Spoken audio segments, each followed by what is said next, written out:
Model 1 से related हम example 1 करके देखते हैं। क्वेश्चन है यहाँ पर कि the number obtain by interchanging the 2 digit of a 2 digit number is more than the original number by 36।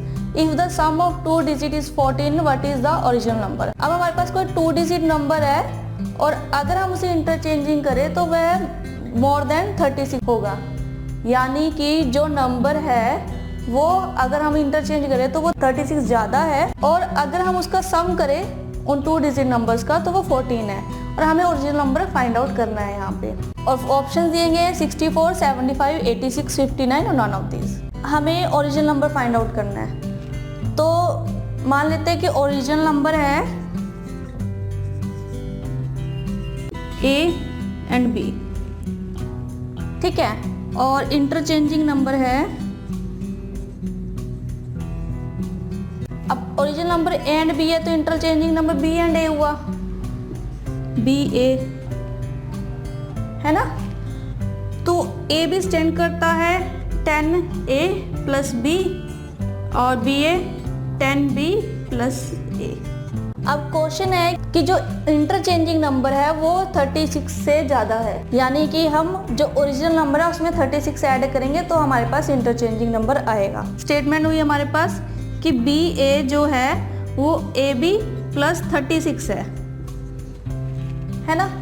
तो BA जो है वो AB प्लस 36 है, तो हम इसे लिखते हैं 10B प्लस A से सॉल्व कर लेते हैं, 10A प्लस B प्लस 36। अब हमारे पास दोनों स्टेटमेंट हम इसे सॉल्व कर सकते हैं।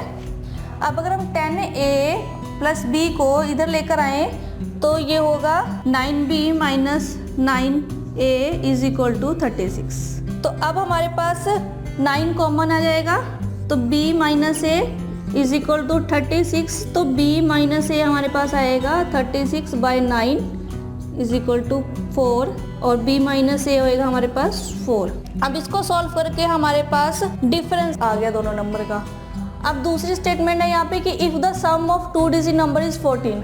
अब हमें क्वेश्चन में इन दोनों नंबर का जो 2 डिजिट नंबर है उनका हमें सम दिया हुआ है, ठीक है, और डिफरेंस हम लोगों ने यहाँ फाइंड आउट किया है। B minus A is equal to 4 और हमारे पास सम दिया हुआ है दोनों नंबर्स का 14, ठीक है। अब हमारे पास 2 इक्वेशंस है यहाँ पर और 2 ही वेरिएबल्स है, तो हम इसे इजीली सॉल्व कर सकते हैं। तो हमारे पास यहाँ आया 2B इज इक्वल टू 18 और BA आया 18 बाई 2 इज इक्वल टू 9।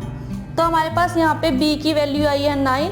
अब हमारे पास B की वैल्यू 9 है तो हम A की वैल्यू भी फाइंड आउट कर सकते हैं। हम इस B की वैल्यू को इन दोनों किसी भी एक इक्वेशन में पुट करेंगे।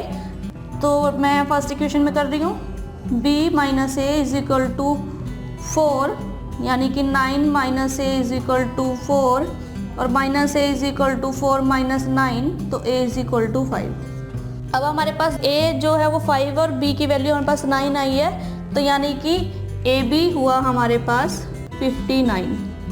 तो जो हमारा ओरिजिनल नंबर है वह है 59, और फोर्थ ऑप्शन इसमें करेक्ट आंसर है हमारे पास।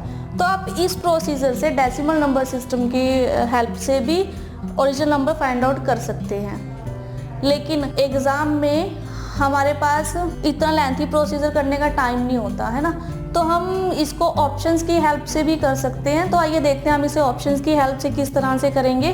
फर्स्ट ऑप्शन है 64। अब हमारे पास क्वेश्चन में 2 कंडीशंस दी गई है कि अगर इंटरचेंजिंग नंबर है वो ओरिजिनल नंबर से 36 ज़्यादा है, बड़ा है, और दूसरा है कि दोनों नंबर का जो सम है वो 14 है, ठीक है। हम दूसरी कंडीशन लेते हैं पहले कि दोनों नंबर का जो सम है वो 14 है या नहीं है। तो ये 6 + 4 10 हुआ, तो ये तो 14 हुआ नहीं, तो ये कंडीशन को फुलफिल नहीं कर रहा है ना, तो ये ऑप्शन रॉन्ग है, ठीक है। जो फर्स्ट को नहीं कर रहा हो सकता है सेकंड को करे, लेकिन हमें दोनों कंडीशन को ही सेटिस्फाई करवाना है, ठीक है। नेक्स्ट ऑप्शन है यहाँ पे 75, तो 7 + 5 12 हुआ ये तो ये भी इन दोनों का सम 14 नहीं है, तो ये भी रॉन्ग ऑप्शन है, ठीक है। नेक्स्ट है 86, 8 + 6 ये हुआ 14। तो हो सकता है ये राइट आंसर हो इसका, अब ये फर्स्ट कंडीशन को तो सेटिस्फाई कर रहा है, लेकिन देखते हैं कि ये सेकंड कंडीशन को भी सेटिस्फाई कर रहा है, नहीं कर रहा, कि जो इनका इंटरचेंजिंग नंबर है वह ओरिजिनल नंबर से ज़्यादा है। अगर ओरिजिनल नंबर 86 है तो इनका इंटरचेंजिंग नंबर 36 ज़्यादा हो, लेकिन 68 इंटरचेंजिंग नंबर हुआ इनका 68 तो 86 से ही कम है, ये तो लेस देन हो गया है ना, तो ये भी रॉन्ग ऑप्शन है। फोर्थ ऑप्शन है 59, 5 + 9 14। अब 5 + 9 14 ये फर्स्ट कंडीशन को फुलफिल कर गया। अगर दूसरी कंडीशन को देखें कि इनका इंटरचेंजिंग नंबर यानी कि 95 जो है वह 36 ज़्यादा है, तो अगर हम 95 में से 59 माइनस करें तो ये इनका डिफरेंस आया 36।